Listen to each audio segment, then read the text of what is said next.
Hello lovely formulators. Today I am here to answer one of your most frequently asked questions. This is not a single question and it is not only your question. We have about 10 times per week a question like this, and that is about our formulations and why we share our formulations in percentage and not in gram and spoon. Now I know that there are some celebrity DIYers and even some formulation schools that write and share their formulations in grams and spoon, and hopefully they have a reasonable reason for that. But my friends, this is not the scientific way and this is not the correct way if you are a student or a professional manufacturer of cosmetics and personal care. If you are a DIYer, do it as you like, and it doesn't really matter if you make a formulation 10 times and each time the outcome is different. But as soon as you become a student or a professional manufacturer, you need to think and write and breathe in percentage. This is the most precise, fail-proof way of sharing and communicating and working on a formulation. So you take a formulation when it is in percentage, you can scale down or scale up. You can make it 20 grams, 10 grams, 100 kilograms or 1 ton without the risk of introducing any mistakes. You can share it to other colleagues and employees, and there is no risk of coming to a mistake because you have 100% at the end that should sum up, and there is no way you can make a mistake when you are in percentage. Specifically if you are in countries that your daily work and daily scale is ounces and pounds, it is easier to start right now and trying to change your mindset to percentage instead of pounds and ounces and grams and spoons. And what you shall not try to do, this is a mistake that many novices do. They make their formulations in spoons and in cups, and they try to convert the spoon and cup into the grams or into the percentage, and this is absolute mess, and this is a guarantee for making a mistake. So try to change your mindset right now and train your brain to think in percentage. So this is a way a formulation looks like in percentage. You write all of the ingredients and then you add up everything, sum up everything, and at the end you must come to 100. So this is a way to control that you are not making any mistake, that you are not overdosing anything or underdosing anything or neglecting any ingredient. If you just write in grams, you may come to any final result. But when you are working in percentage, the sum should be always 100. So if you come to 101, you know that you have made a mistake. If you come to 98, you know that you have made a mistake and you have to go search for your mistake. This is the formulation that we shared a couple of weeks ago. It's a very simple formulation. I chose it because it is really simple. It is a hair detangler, and this is usually the way that we write our formulations that contain water, the toners or creams or emulsions and gels. We write the filler, which is usually water or a hydrosol, 200%. We don't write down the exact percentage, we write it 200%.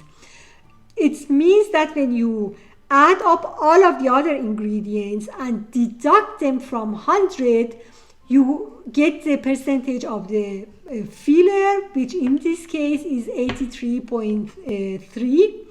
And this is because when specifically the first time when you are making a formulation, you don't know exactly how much acid or base you are going to add to adjust the pH.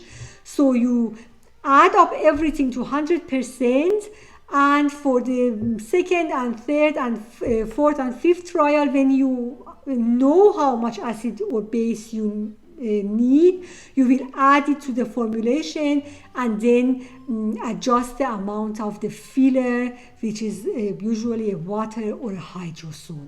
So this is another question that you ask us. It doesn't mean that you have to make 100 gram here, but it is the sum of all of the ingredients shall come to 100, and you can see it here. I'll switch my window to another formulation. So this is the same formulation. This is for 100 grams and it should add up to 100, as you can see. And now you can easily and without any mistake scale this formulation up or down. If you want to make this formulation, for example, in 5 kilograms, we can come here and then multiply one of the ingredients to 50.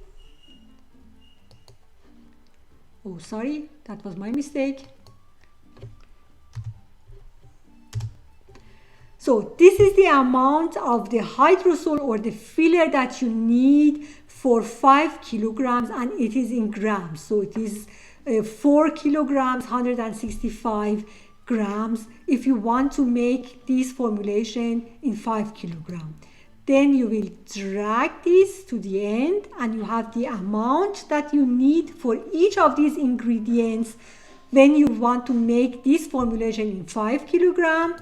And when you sum up everything, you shall come to 5 kilograms, 500 grams, 5,000 grams. So this way, there is no chance that you mistake when you are scaling up the formulation or when you want to scale the formulation down. You make the same thing. It is the amount that you need for 50 grams, and then for all of the ingredients it's the same, and they shall all add up to 50 grams, which you see here. So as you can see, this is the easiest way. At the beginning it might be a little bit difficult and complicated for you, but when you start writing and thinking in percentage, everything becomes easier and you really avoid mistakes by thinking and working in percentage.